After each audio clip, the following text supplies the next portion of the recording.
What's even more difficult is that learners with low digital literacy can also have barriers to learning.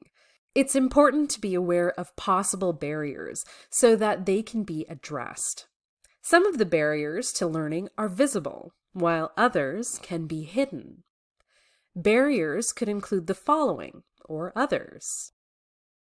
Some people with a fear of technology believe they might break a computer, laptop, or other device by using it improperly. For this reason, they may be fearful of learning digital skills and feel that such skills are beyond their ability.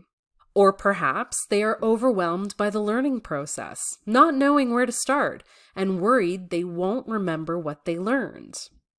Feeling afraid or incompetent can cause strong emotions to be displayed during the learning process that may seem out of place.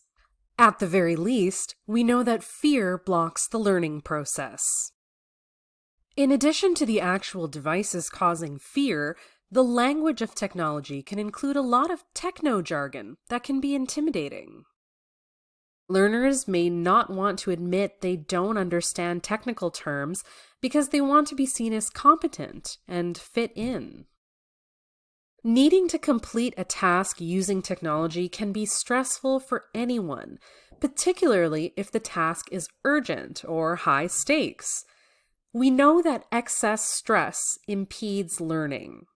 Stress activates the fight-flight response, which interferes with both short-term and long-term memory, meaning that learning is not retained.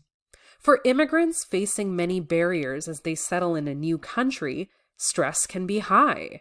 For example, the pressures of trying to get a job in Canada and the many steps involved, in addition to all the other daily demands and responsibilities they have to manage, take the learner's attention away from learning.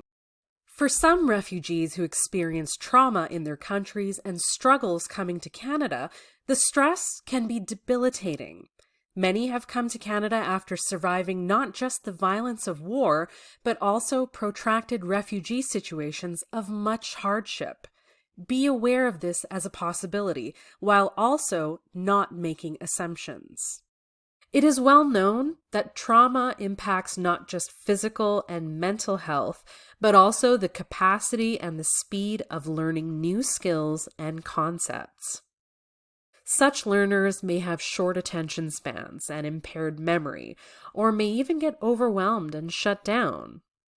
Understand that, as the coach, you need to respond and be flexible during coaching sessions.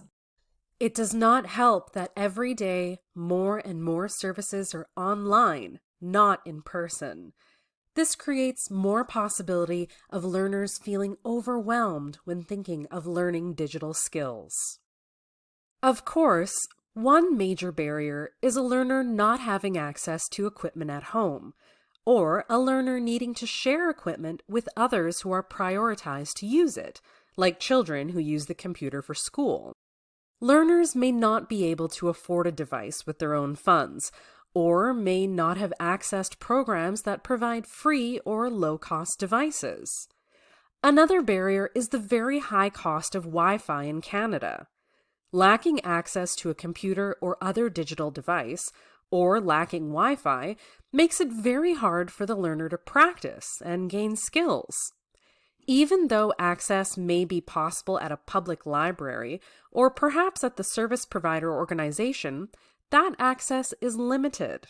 As a result, learning will be much slower. Some learners may have very limited personal time and/or lack a private, quiet space to learn and practice digital skills. This can be especially challenging for those working full-time, or for mothers with young children at home who require constant attention. The learner may not have had the chance to practice the skills you are reviewing, so will likely not be ready to move on to the next skill.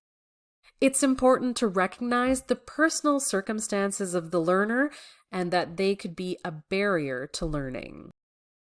Low language literacy can be an added barrier to acquiring digital skills. How much reading is required when using laptops and other digital devices? A lot, if you stop and think about it.